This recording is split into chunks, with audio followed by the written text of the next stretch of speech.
જામીન માટે હાઈકોર્ટમાં બોગસ સર્ટી આપનાર તબીબની ધરપકડ। ડ્રગ કેસમાં સુરતની લાજપોર જેલમાં બંધ આરોપીને જામીન માટે હાઈકોર્ટમાં બોગસ સર્ટિફિકેટ આપનાર ઝોલાછાપ તબીબની ક્રાઇમ બ્રાન્ચે ધરપકડ કરી છે। સુરત પોલીસના હાથે 1 કરોડ 4 લાખના ડ્રગ્સના કેસમાં ઝડપાયેલા આરોપીએ જામીન માટે હાઈકોર્ટમાં પોતાની માતાની તબિયત ખરાબ હોવાનું મેડિકલ સર્ટિફિકેટ રજૂ કર્યું હતું।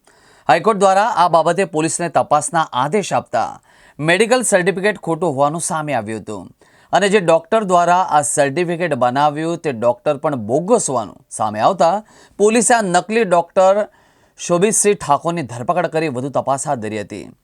પોલીસે કહ્યું કે આદિલ સલીમ નુરાની 2020થી લાજપોર જેલમાં છે। તેણે માતાની એન્જિયોગ્રાફી કરવા હોવાથી જામીન માટે અરજી કરી હતી। ડોક્ટર સુબોધ ઠાકુરે સર્ટી આપ્યું હતું। હાઈકોર્ટે આ સર્ટીની તપાસ કરવા કહ્યું। તપાસ દરમિયાન ડોક્ટર દિલીપની તપાસમાં જાણવા મળ્યું કે તેણે આ સર્ટી ડોક્ટર સુબોધ ઠાકુરે આપ્યું હતું, જેમાં અમે તેની ધરપકડ કરી છે। હાલ તો તેની તપાસ ચાલી રહી છે। કેટલા આરોપીને અગાઉ સર્ટી આપ્યા છે તે સહિતની દિશામાં પોલીસે વધુ તપાસ હાથ ધરી છે। શહેરમાં છેલ્લા ઘણા સમયથી બોગસ ડોક્ટરો પકડવાની એક ઝુંબેશ ચાલે છે, જે અંતર્ગત 2020માં ઘર ડીસીબી દ્વારા રૂપિયા 1 કરોડના મુદ્દામાલ સાથે એક એમડી ડ્રગ્સનો કેસ કરવામાં આવેલ, જેનો આરોપી આદિલ સલીમ નુરાની રહે ગોળદોડવાળાનો આરોપીને પકડી અને લાજપોર જેલમાં અટકમાં મોકલી આપેલો હતો, જે 2020થી લાજપોર જેલમાં છે। એને હમણાં હાઈકોર્ટમાં એની માતા મુનીરા સલીમ નુરાનીનું અર્જન્ટ એન્જિયોગ્રાફી કરાવવા માટે એક ડૉક્ટરી સર્ટી મોકલેલ હતું, જે ડૉક્ટરી સર્ટી ડૉક્ટર શોભિતસિંહ મહિપાલસિંહ ઠાકુરના હોય લખી આપેલ હતું। એ ડૉક્ટરી સર્ટીમાં ડૉક્ટર દિલીપ કે તડવી MBBS MDનું રજિસ્ટર નંબરવાળું સર્ટી મોકલેલ હતું।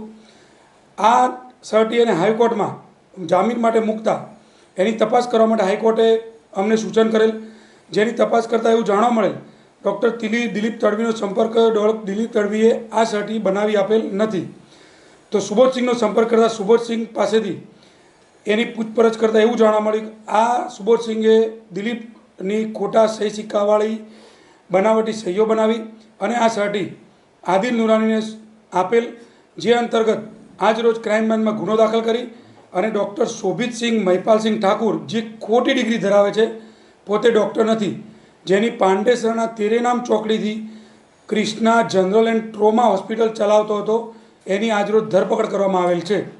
સર, આ ડૉક્ટર અગાઉ પકડાયા છે? કોઈ ગુનાહિત ઇતિહાસ છે ખરો?